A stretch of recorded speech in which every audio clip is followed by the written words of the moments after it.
বিশ্বকাপে বাংলাদেশের primary target ছিল সুপার 8 খেলা, তবে সুপার 8-এ ওঠার পর সেই স্বপ্নটা গিয়ে ঠেকেছিল সেমিফাইনালে। বাট ব্যাক টু ব্যাক দুটা ম্যাচ যেভাবে বাংলাদেশ হেরেছে, সেখানে বাংলাদেশ দলের ভেতরের অবস্থা নিয়ে অনেক প্রশ্ন উঠছে ক্রিকেটারদের ডেডিকেশন নিয়ে। এসব নিয়ে আলোচনা করতে আমাদের সাথে যুক্ত হয়েছেন বাংলাদেশ জাতীয় দলের সাবেক অধিনায়ক হাবিবুল বাশার সুমন। হাবিবুল বাশার সুমন, আপনাকে স্বাগত। আসলে প্রথম প্রশ্নটাই থাকছে যে বাংলাদেশ দল কালকে যেই অ্যাপ্রোচ নিয়ে ভারতের সাথে খেলেছে, সেখানে আমরা দেখতে পেয়েছি ম্যাচ শেষে সাকিব আল হাসান তিনি জানালেন যে এই উইকেটে আগে ব্যাটিং করাটাই শ্রেয় ছিল। বাট এখানে শান্ত এবং কোচ হাতুরুল সিংহে কোন আসলে যুক্তিতে তারা বোলিংটা বেছে নিলেন, সেটাও আসলে তিনি ইনিয়ে বিনিয়ে কিন্তু প্রশ্ন তুলেই গেছেন। আলটিমেটলি কি এই যে সিনিয়র যে ক্যাম্পেনাররা রয়েছে সাকিব, মাহমুদুল্লাহ, রিয়াদ, এদের কি এখন টিমের মধ্যে ইনপুট দেওয়ার জায়গাটা কি নেই? কেন থাকবে না, অবশ্যই আছে, এবং তারা নিয়মিতভাবে ইনপুট দিয়ে থাকে। দলে যখন এরকম সিদ্ধান্ত নেওয়া হয়, আই প্রিটি শিওর যারা সিনিয়র আছেন, যেহেতু সাকিব, মাহমুদুল্লাহ অনেকদিন ক্রিকেট খেলেছেন বাংলাদেশের পক্ষে, এবং তাদের যে কোনো চিন্তা ভাবনাকে গুরুত্বের সাথেই দেখা হয় বলে আমার বিশ্বাস। আমি নিশ্চিত সেটা করা হয়। ডিসিশনটা আসলে আমার কাছেও একটু মনে হচ্ছে হয়তো ঠিক হয়নি, বিকজ কারণটা একটা বড় কারণ হচ্ছে আপনার এবার ওয়ার্ল্ড কাপে কিন্তু আমরা দেখছি, স্পেশালি ওয়েস্ট ইন্ডিজে যখন আমরা এসেছি খেলতে, এখানে মানে ওয়েস্ট ইন্ডিজ খেলাটা শুরু হয়েছে, পরের দিকে কিন্তু ব্যাটিং করতে কষ্ট হচ্ছে, স্পেশালি ডে ম্যাচগুলিতে সবাই কিন্তু আগে ব্যাটিং করে নিচ্ছেন, নাইট গেমে অনেক সময় পরে ব্যাটিং করছেন, বাট পরের দিকে কিন্তু উইকেট একটু স্লো হয়ে যাচ্ছে। উইকেটের নেচারটাও ঠিক সেরকম যে শুরুতে একটু ভালো থাকছে, পর যত দিন গড়াচ্ছে তত একটু স্লো হচ্ছে। তার আগের দিনের ম্যাচটা তাই দেখেছি, এবং সেক্ষেত্রে আগে ব্যাটিং, এবং আমরা ফ্যাক্ট হচ্ছিল আমরা কিন্তু এই ওয়ার্ল্ড কাপে ব্যাটিং এ স্ট্রাগল করছে, আমাদের বোলিংটা ভালো হচ্ছে বাট ব্যাটিং কিন্তু স্ট্রাগল করছে। এর সব ক্ষেত্রে যেটা হয়, most of the team batting এর পরে ব্যাটিং করার চাপটা নিতে চায় না, যেহেতু তার যেটা বেশি এক্সটেন্ট, বোলিংটা বেশি এক্সটেন্ট থেকে বোলিংটা দিয়ে ডিফেন্ড করতে চায়, তো আগে ব্যাটিং করলে প্রেসার ছাড়া ব্যাটিং করে যায়, সেক্ষেত্রে আগে ব্যাটিং করলে মনে হয় ভালো, তো উইকেটটা ফ্রেশ ছিল। আপনার এই প্রসঙ্গটা ঠিক আমরা মাইকেল ভনের কাছ থেকেও আমরা দেখতে পেয়েছি যে বাংলাদেশের আগে ফিল্ডিং নেওয়ার সিদ্ধান্তটা খুবই মানে বিস্ময়কর ছিল। সেক্ষেত্রে মানে এই যে সিনিয়রিটির যে ব্যাপারটি রয়েছে এখানে, মাহমুদুল্লাহ, রিয়াদ, সাকিব আল হাসান, সাকিব কেন এসে আসলে ম্যাচ পরবর্তী সংবাদ সম্মেলনে বলছেন যে এখানে ব্যাটিং করলে ভালো হতো? তার মানে কি আমরা মেলাতে পারি যে এখন টিমে ইনপুট দেওয়ার জায়গাটা বা ডিসিশন মেকিংয়ে মানে হাতুরুল সিংহে এবং শান্তর বাইরে আর কেউ সুযোগ পাচ্ছেন না? না না না, আমার এরকম একদমই মনে হয় না। দেখুন, যখন আমাদের এটা নর্মাল প্র্যাকটিস, যখন কোনো সিদ্ধান্ত হয় সবার পরামর্শ নেওয়া হয়, বাট লাস্ট কলটা কোচ এন্ড ক্যাপ্টেন নিয়ে থাকেন। পরামর্শ নেওয়া হয়নি এটা আমার কখনই মনে হয়। যখন সাকিব ক্যাপ্টেন ছিল তখনও সাকিব নিশ্চয় অন্যদের পরামর্শ নিয়েছে, বাট শেষ কলটা তিনি নিয়েছেন, সাকিবই নিয়েছেন। যেই ক্যাপ্টেন থাকুন, লাস্ট কলটা তিনি নেন, বাট পরামর্শটা সবার সাথে করে। আমি যে যখন তামিমও ক্যাপ্টেন ছিলেন তখন দেখেছি যে যখন কোনো মানে টস নিয়ে ডিসিশন নিয়ে সংশয় থাকতো, তখন সবার সাথে আলাপ করে লাস্ট কলটা তিনি নিতেন। নিয়মটা আসলে এরকমই। দেখুন, আমার কাছে কিন্তু মনে হয়েছে যে টসে আগে ব্যাটিং করলে ভালো হতো, ডেফিনেটলি আমার কাছে সেটা মনে হয়।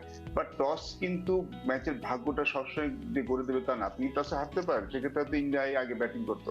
আমার কাছে যেটা মনে হচ্ছে যে আমাদের আসলে ব্যাটিং অ্যাপ্রোচ, যেটা নিয়েই আমার আসলে বড় প্রশ্ন। শুধু এখন তো পরের ম্যাচটা তো কিংস টাউনে, মানে যে ম্যাচটাতে আমরা আসলে যে ভেন্যুতে আসলে আমরা পরপর দুটো ম্যাচ জিতেছি, সেই কিংস টাউন আবার আফগানিস্তানও দেখলাম যে অস্ট্রেলিয়াকে হারিয়ে দিল।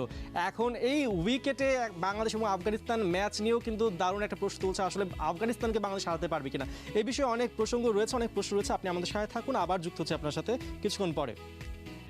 আমরা দেখছিলাম যে এই যে ম্যাচটা রয়েছে ভারত এবং অস্ট্রেলিয়া ম্যাচ, এই ম্যাচের উপর অনেক কিছুই আমাদের ডিপেন্ড করছে। মাত্র হয়তো আর 6 ঘন্টা 7 ঘন্টা আছে আমাদের হাতে। আসলে বাংলাদেশের যে সেমিফাইনাল ভাগ্য, সেটা আমরা এখন এই ম্যাচের উপর আমরা ছেড়ে দিলাম।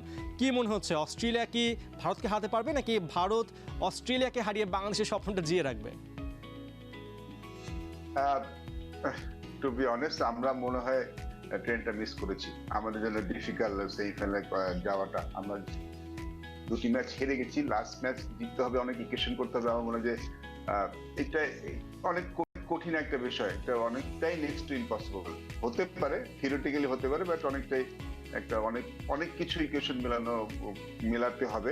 আমার কাছে মনে হয় যদি আমাদের বাংলাদেশ টিমের কথা চিন্তা করি, আমার মনে হয় এই মুহূর্তে আমাদের আসলে উচিত হবে নেক্সট ম্যাচটা কিভাবে আমরা জিততে পারি সেটাই প্ল্যান করা, ইনস্টেড অফ থিঙ্কিং যে আমরা সেমিফাইনালে যাব। তার থেকে আমার মনে হয় যে আমরা শেষটা যেন ভালো করে শেষ করে আসতে পারি, আফগানিস্তানকে যদি হারাতে পারি সেটা আমাদের জন্য খুব ভালো একটা বিষয় হবে।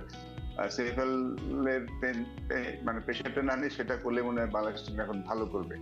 আর আমরা তো অস্ট্রেলিয়া দেখতে ইন্ডিয়া পাচ্ছি খেলা যে- যে কোনো জি, অস্ট্রেলিয়ার ব্যাপারটা এখানে বারবার আসছে। অস্ট্রেলিয়া ইংল্যান্ড খেলা অস্ট্রেলিয়া ইন্ডিয়া খেলা যে কেউ জিততে পারে, both teams are very good.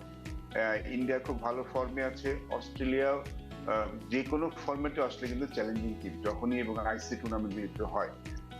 Condition একটা অনেক বড় ব্যাপার হবে। দেখুন সেন্ট ভিনসেন্টের মতো কন্ডিশনে কিন্তু অস্ট্রেলিয়া অত ভালো দল নয়। আমরা যখন স্লো লো এবং টার্নিং ট্র্যাক থাকে অস্ট্রেলিয়ানরা কিন্তু স্ট্রাগল করে কিছুটা, বাট যদি ভালো উইকেট থাকে দে আর ডেফিনেটলি ডেঞ্জারাস টিম। ইন্ডিয়া ভালো ফর্মে আছে, ইন্ডিয়ার ব্যাটিংটা একটু কনসার্ন ছিল, অস্ট্রেলিয়ার কিন্তু টপ অর্ডার একটু কনসার্ন ছিল, তারা কেউ রান করেনি, বাট সবাই কিন্তু আস্তে আস্তে যখন উইকেটটা ভালো হচ্ছে ভালো খেলা শুরু করেছে। তো আমার মনে হয় যে দেখুন প্রেশার কিন্তু অস্ট্রেলিয়ার উপর আছে। অস্ট্রেলিয়াও কিন্তু জানে যে এই ম্যাচটা যদি তারা জিততে না পারে তারা কিন্তু ওয়ার্ল্ড কাপ থেকে ছিটকে যেতে পারে, আফগানিস্তানকে চলে যেতে পারে। তো সেক্ষেত্রে আমার মনে হয় অস্ট্রেলিয়া তাদের সর্বস্ব নিয়েই খেলবে। এরকম বড় ম্যাচে কিন্তু অস্ট্রেলিয়ানরা তাদের বেস্ট পারফরমেন্স করে। ঠিক, আমরা যেমন গত বিশ্বকাপে দেখেছি, ওয়ানডে বিশ্বকাপে যে ভারত প্রত্যেকটা ম্যাচে জিতলো, ফাইনালি সেরে গেল। জি, এবং ভারত তো কিন্তু সবাই জানে যে ভারত যদি মনে হয় তারা চলে গেছে, বাট এই ম্যাচটা ভারতও চাইবে যদি অস্ট্রেলিয়াকে বিদায় করতে পারে তো তাদের জন্য কিন্তু একটা বড় বাধা চলে যাবে। বিকজ চ্যাম্পিয়ন হওয়ার ক্ষেত্রে ভারত সম্বন্ধে সবচেয়ে বড় প্রতিপক্ষ অস্ট্রেলিয়ার ভাবে, তাদের হাতে তারা অনেকবার কাটা পড়েছে, তো তারাও চাইবে যে অস্ট্রেলিয়াকে বিদায় করে দিতে। খুব ছোট করে যদি আপনার কাছে একটা প্রশ্নের উত্তর জানতে চাই, আমরা 2021 বিশ্বকাপের পর দেখেছিলাম যে দলের মধ্যে থেকে লিটন সম্মুখে বাদ দেবার একটা প্রশ্ন বা একটা প্রসঙ্গ উঠেছিল, বাট এরপরে এক সিরিজ হয়তো বাদ ছিলেন লিটন, তারপর তিনি আবার কামব্যাক করেন। এবারে বিশ্বকাপের পরেও কি এরকম কোনো ট্রেন্ড আসতে পারে কিনা, আমাদের কিছু প্লেয়ার যারা কিনা অফ ফর্মে আছেন তাদেরকে বিশ্রাম দেওয়া হতে পারে কিনা, যেমন শান্ত আছেন, জাকের আছেন, অনেক প্লেয়ারই তো আছেন। আনফরচুনেটলি আমাদের এখন ঘরোয়া ক্রিকেট চলছে না। আপনি কাউকে যদি দলে আনতে হয় কোনো একটা কিছু নিয়েই তো তাকে দলে আনতে হবে। বাট একটা জিনিস ইটস এ ফ্যাক্ট যে আপনি বারবার রান না করে আসলে দলে টিকে থাকতে পারবে না, কারণ একটা চেক এন্ড ব্যালেন্স তো অবশ্যই থাকতে হবে। ঠিক দলে থাকতে হলে আপনি পারফর্ম করে থাকতে হবে, এটাই নিয়ম।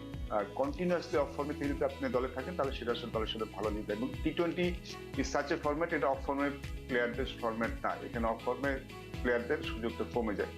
তো যদি বাইরে কেউ থাকেন নির্বাচক মনে করেন definitely they can make a change, at least একটা নিউজ দেওয়া যায় যে দলে থাকতে হলে আপনাকে পারফর্ম করেই থাকতে হবে। সেটাই আমরা আশা করছি যে আমাদের প্লেয়াররা আফগানিস্তান ম্যাচে অন্তত একটা জয় দিয়ে এবারে বিশ্বকাপ বিষয়টা শেষ করুক। অনেক ধন্যবাদ হাবিবুল বাশার সুমন আপনাকে আমাদের সাথে যুক্ত হওয়ার জন্য।